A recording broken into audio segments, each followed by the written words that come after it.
All right, folks, Labour's just lit the fuse on a political bonfire, and Reform UK are standing by with marshmallows. 1 million voters are ready to walk.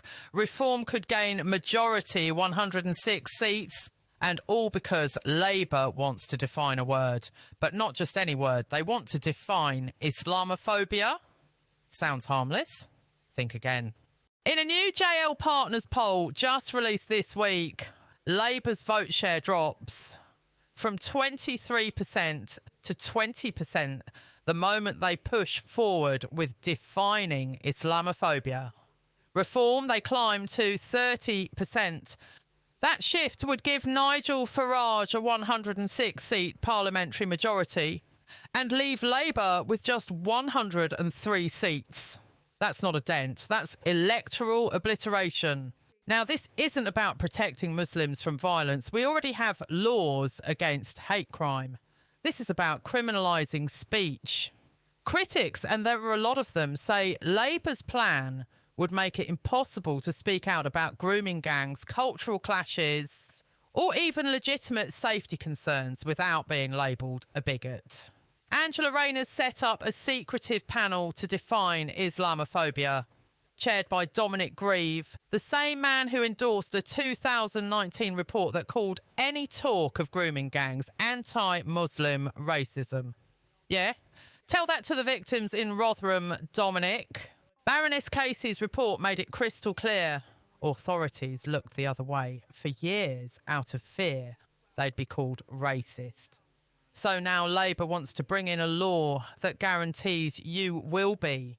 And Reform UK aren't just riding the wave, they're steering it. Their message is simple. This isn't about race. It's about free speech, protecting kids and telling the truth. And working class voters, they agree. James Johnson from JL Partners said, introducing a new definition would be like setting off a tinderbox under Labour's working class vote. Boom. Let's look at the numbers. Only 37% support defining Islamophobia. 45% say it's not needed at all. 54% of voters say it's a low priority. Even among Labour supporters, just 30% say it should be a focus. And the kicker, 37% of Brits now believe hate speech laws have gone too far. That means Labour isn't just out of touch with the public, they're sprinting in the opposite direction. Rayner's committee is operating behind closed doors, no public consultation, no transparency, and let's be honest, Labour's track record isn't exactly inspiring trust right now. They're suspending their own MPs over welfare votes, losing control of the narrative on migration, and polling at historic lows. And now this? They're picking a fight with their own base, the very people who put them in Parliament. It's like they've given up. Labour actually think they're protecting minorities. But what about white working class girls in Telford? What about British women who feel silenced when they raise safety concerns? What about people in towns like Rotherham, Rochdale and Oxford, where abuse went on for decades because authorities were too scared to name the ethnicity of the perpetrators? If you can't say what happened, how do you stop it happening again?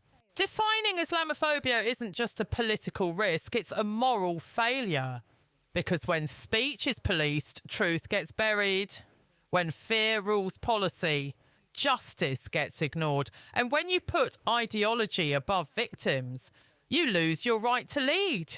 Labour's on that path, and Reform, they're holding the door open for everyone ready to leave. So what do you think?